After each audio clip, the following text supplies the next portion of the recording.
Morning, welcome to Living History School. My name's Scott, and the fog is rising out of the valley and the sun is coming up over the mountain. And today I'm going to teach you how to build a Stone Age calendar. So the celebration of the sun and the marking of the year is very important. So see those two mountain peaks off in the distance? There's one on the right of the screen and one on the far left. So basically, let's say those would be the basic your basic 2 points you needed off in the distance.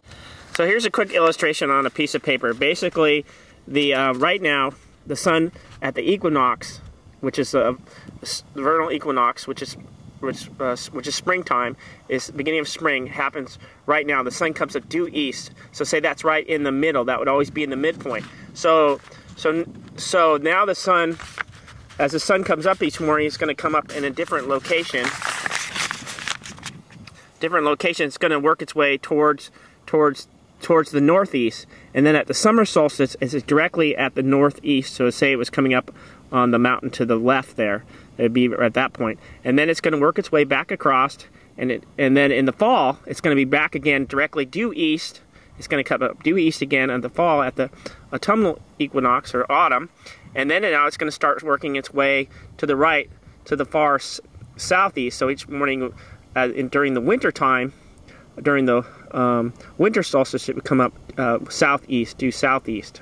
So there's a way of basically using the horizon as your yearly calendar. The winter solstice, and that would be at the southeast coordinates, and then the middle coordinates would be due east, which would be the autumn and the vernal equinox, and then at the far left would be northeast, which is the summer solstice.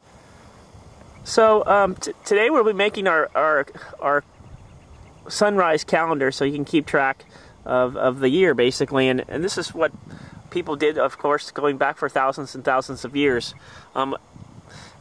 Easter or springtime is the time of rebirth, right? So many cultures believe that it's the time when your food source is going to come back, because plants are going to start growing. And Easter always occurs.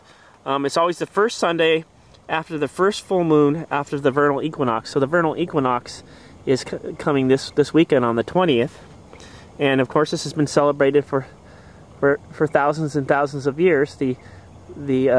When the sun comes up directly in the due east, and it only happens again, of course, in the fall equinox. So many cultures believed that this was a special time.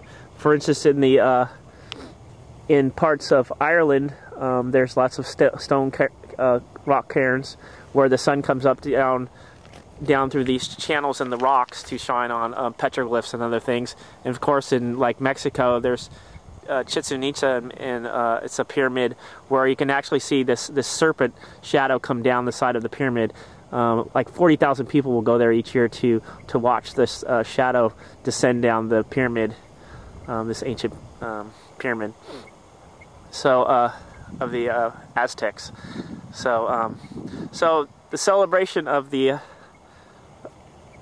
sun and the marking of the year is a very important thing. And as being out in the woods, and especially if you're going to a special place where you go each time when you're hiking or whatever, doing your bushcraft, you'll begin to recognize this point off on the distance, and you can make your own sunrise calendar. You can also do it for the sunset, exact same thing, but different, of course, different coordinates, and it's using the western, because the sun sets in the west, the western coordinates.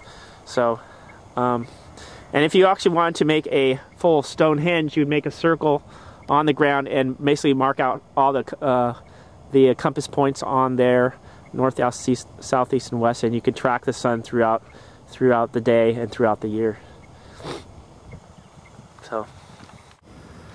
So I'd like to thank you for joining me today on the Living History School, and hopefully you learned a little bit about how to make your own solar sunrise calendar, and enjoy your day.